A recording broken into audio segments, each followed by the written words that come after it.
Good evening, guys. Happy Tuesday night. So I know it's extremely rare that I put up a video in the evening, but I'm going to put this one up because a couple of things I was doing, and then I just read a comment below one of today's videos from Josette. And just to give you an idea, maybe if you're not thinking about this, if you are, you are. If you're not, you're not. But we all know the weather is going to get bitterly cold for about 2/3, if not 3/4 of the country here in the next few days. Uh, and so getting ready for something like this is extremely important. This is one of the reasons we prep. Rudy had a good video on this afternoon, and I'm going to agree with him. This is a more likely thing to prep for, bad weather, than Armageddon. Okay. Armageddon could be coming, who knows, but we know the weather's coming this week.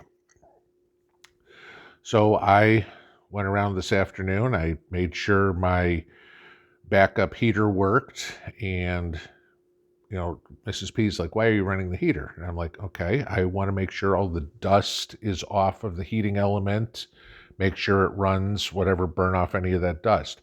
If you haven't run your backup heater for a while, do that. You don't want to be trying to get it started and find out there's a problem when all of a sudden there's power goes out and there's no heat. Go check it now. Make sure you've got whatever fuel you need. If you have a little buddy or one of the portable heaters or whatever, if you have never used it, be a good idea to just try to start it real quick now. Make sure you know how to work it. If you're going to be using a big gas-powered generator for anything, and again, we don't know who's going to get affected, what's going to happen. But again, prepping. Make sure your generator will start, okay? Check the oil in it. Check the air filter in it. Do you have the gas for it? Hypothetically, let's say the power goes out for 3 or 4 days. Look at what's going on in Wisconsin, okay? There's people who have been without power since last Thursday. It's Monday, okay? That's what, 5 days? Do you have enough gas to run that generator if you need it? Do you have light bulbs? Okay. It's Murphy's Law. When the power goes out, that's when all your light bulbs will burn out too. Do you have all your solar generators fully charged? Okay. Right now you can charge them off the AC jack in the house. Might as well do that. Do you have enough lighters, candles, matches, lamp oil, whatever it would be? Do you already have lamp oil in your hurricane lamps? Okay, you don't want to be trying to pour lamp oil in the pitch dark or with a flashlight. Do you know where your flashlights are? Do they have batteries in them? Are they, do you know where do you have batteries? Are the batteries fresh? Right now, an ounce of prevention. Go through, depending on where you are. I think Rudy said it was something like 37 below up in Alaska. That's what's coming. So those of you in Idaho, Montana, I guess you're going to probably get it tomorrow.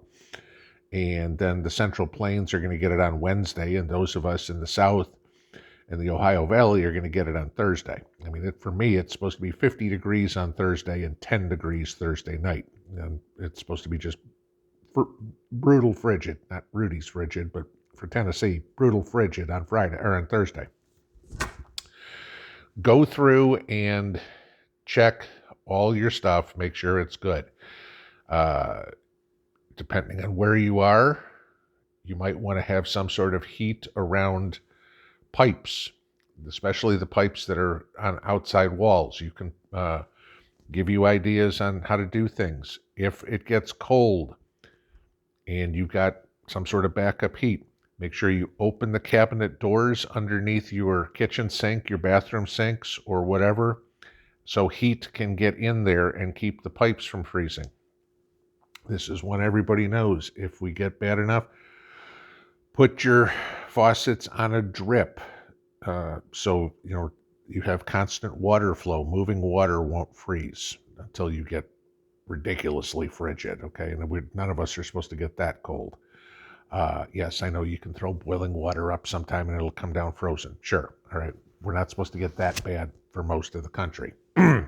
But everybody's situation's different. I mean, if you live in upstate Wisconsin or if you live in the panhandle of Florida, your situations are different, but it's going to be cold for everybody. Don't forget about what happened in Texas a couple of years ago and all those people that died from it, froze to death, did whatever. Do not open your oven and use that for heat. That is a great way to die of carbon monoxide poisoning. Do not go out to the garage and start the car and sit there. I don't have to tell anybody that one.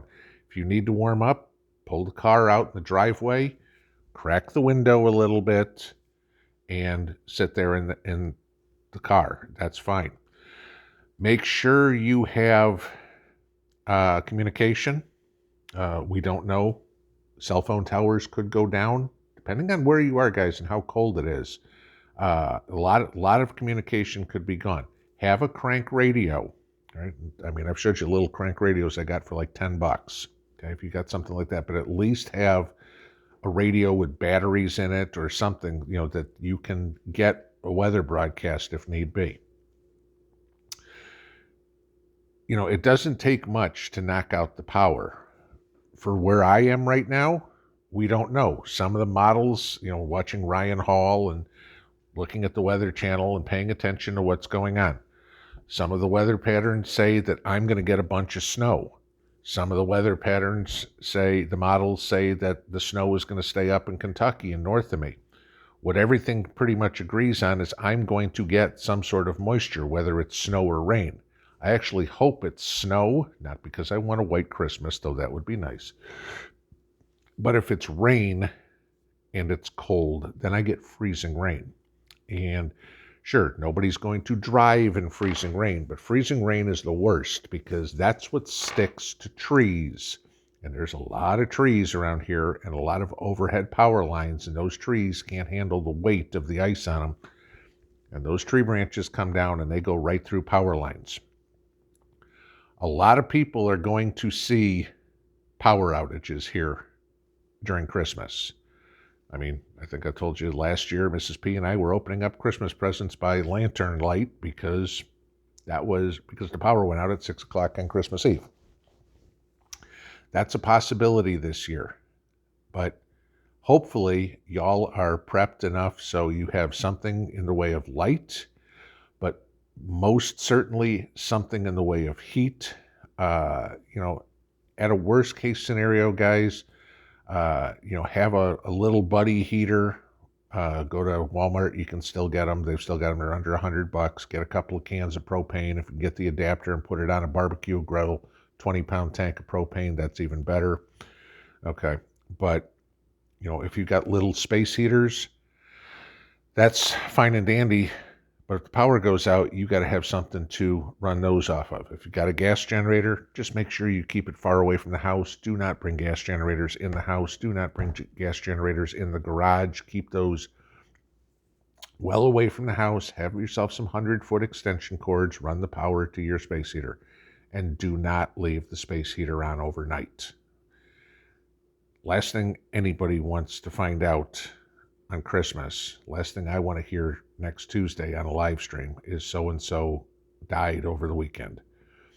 Guys, stay safe, plan accordingly, prep for this weather. This cold is not something to go, it's no big deal, it's just cold weather. Tell that to the people in Texas a couple of years ago. Cold can kill you. Plan accordingly. Have a good evening.